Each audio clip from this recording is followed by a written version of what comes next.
Because before Doug married Joanie Lamb, he was begging for money to get on television. He was praying for a miracle to afford airtime. But then, he figured out a shortcut. Why pay for TV airtime when you can marry the CEO of a television network? So he divorced his wife of 36 years, pursued Joanie Lamb, a widow with a multi-million-dollar platform, married her, and within 3 years, she's dead and he's in control.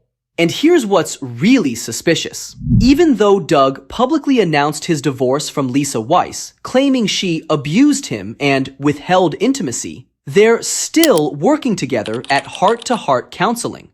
Think about that. You divorce your wife because she's abusive and withholds intimacy, but you still work with her every day counseling other couples? Does that make sense? Or is this a business move? Because when Doug got access to Daystar, heart-to-heart counseling got massive exposure. Their programs became Daystar Originals, just like Ministry Now and Joni Table Talk. That's millions of dollars in free advertising, millions of new clients, millions in revenue for the Weiss family. So was this a real divorce? Or a strategic business acquisition disguised as a marriage? And now that Joni is dead after just 3 years, people are demanding an autopsy because something doesn't add up. Let's get into it. Let me start by telling you Doug Weiss's story before he met Joanie Lamb. Doug ran a counseling center in Colorado called Heart to Heart Counseling Ministries. He specialized in sex addiction and intimacy anorexia, a diagnosis he made up that's not recognized by any medical board. And he wanted to get on television to promote his practice. Because TV exposure equals more clients equals more money. But TV airtime is expensive. We're talking tens of thousands of dollars per month to buy a slot on Christian television. So according to Doug, he prayed for a miracle. He asked God to provide the money he needed to get on TV. And someone gave him a donation, enough to buy some airtime. When I was going through the divorce process, I already filed for divorce. Now for 20 plus years, I wanted to do a show on Daystar. Okay, and the Lord said, don't you fund it. I'm going to do it. I'm like, okay. So I went on for years. And after I filed, I had a guy give me $400,000. Then about a week and a half later, I had someone give me $250,000 out of the blue. Okay. So I'm like, okay, Lord. So we're working still in the filing process and not knowing what's going to happen. Okay, now that's a miracle. Okay, if you don't get $650,000 out of the air, that's a miracle, right? And you know that. Okay. But here's the problem. That money wouldn't sustain him long term. Buying TV slots is expensive. You pay per episode, per time slot, per network. It adds up fast. So Doug was stuck in a cycle. Get money, buy airtime, run out of money, beg for more donations, repeat. That's not sustainable. That's not a business model. That's just surviving. But then Doug saw an opportunity. Why pay for TV airtime when you can marry the CEO of a television network?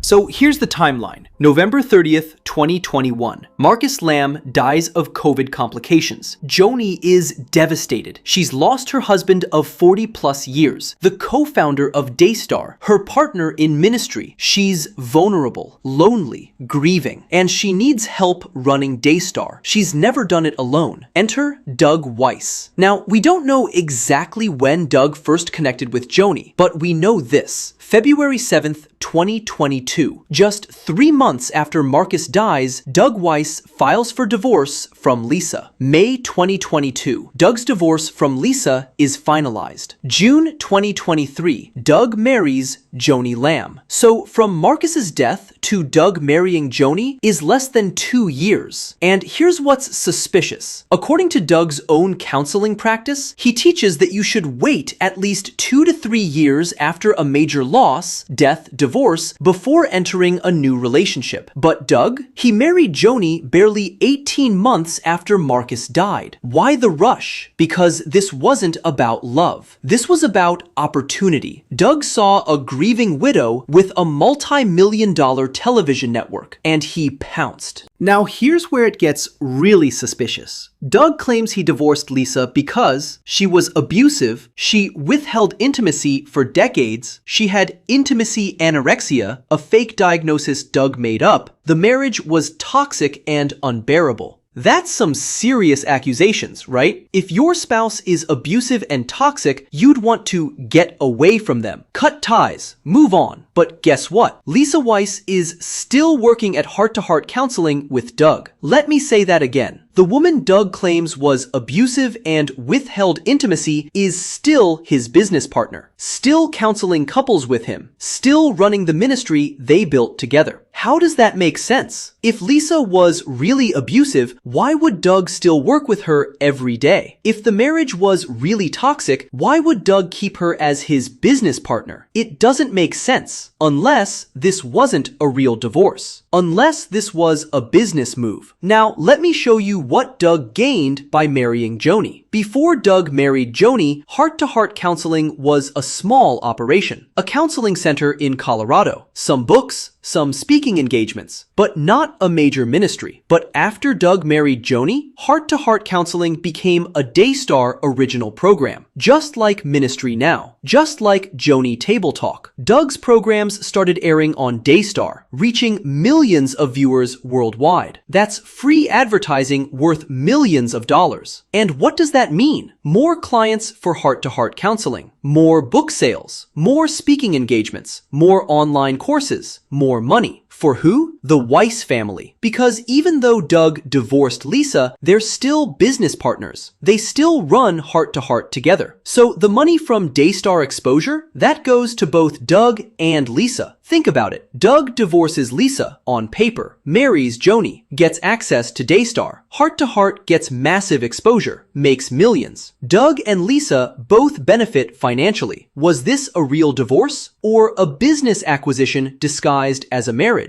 Now, here's what's really suspicious. Doug married Joni in June 2023. Joni died on May 7th, 2026. That's only 3 years. And look at the progression. June 2023, Joni marries Doug. She looks healthy, happy, vibrant. In the wedding photos, she's glowing. On the honeymoon, she's active and energetic. 2024, Joni starts having health issues not disclosed publicly. She fires Jonathan and Susie. Major ministries start leaving Daystar. April 2025, Joni misses Paula White's $10,000 birthday party. First major sign something's wrong. Early May 2025, Joni goes missing from Daystar programming. May 2025, Doug announces Joni has 2 hairline fractures in her spine, T11 and L1. May 7th, 2026, Joni dies. Official cause, serious health matters that were compounded by the back injury. So in just 3 years, Joni went from healthy and vibrant to dead, and people are asking, what happened? Now, let me show you what people are demanding in the comments.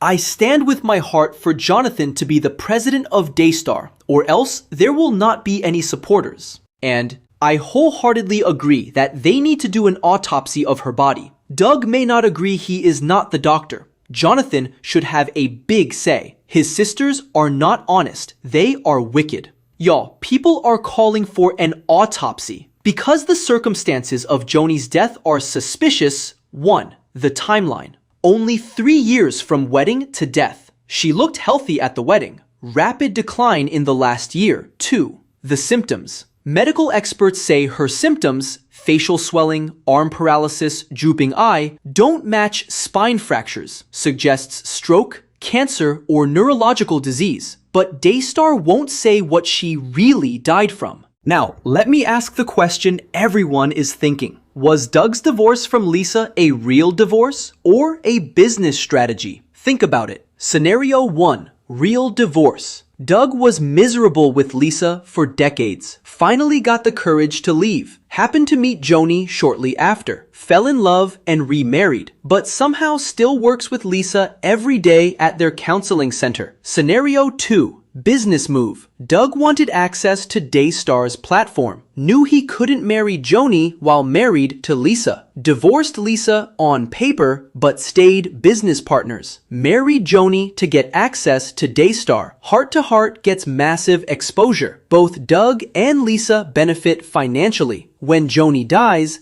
Doug gets control of Daystar. Weiss family wins. Which scenario makes more sense? If Doug really thought Lisa was abusive and withheld intimacy, why would he keep working with her? Why would Lisa agree to keep working with him if he publicly humiliated her by calling her abusive? The only explanation that makes sense, this was a business arrangement. Doug and Lisa stayed business partners. Doug married Joni to get Daystar. Heart to Heart benefited. And when Joni died, the Weiss family got everything. Now, let me lay out why an autopsy is necessary. An autopsy would reveal actual cause of death, whether there was foul play, whether Joni was properly cared for, whether medical neglect occurred.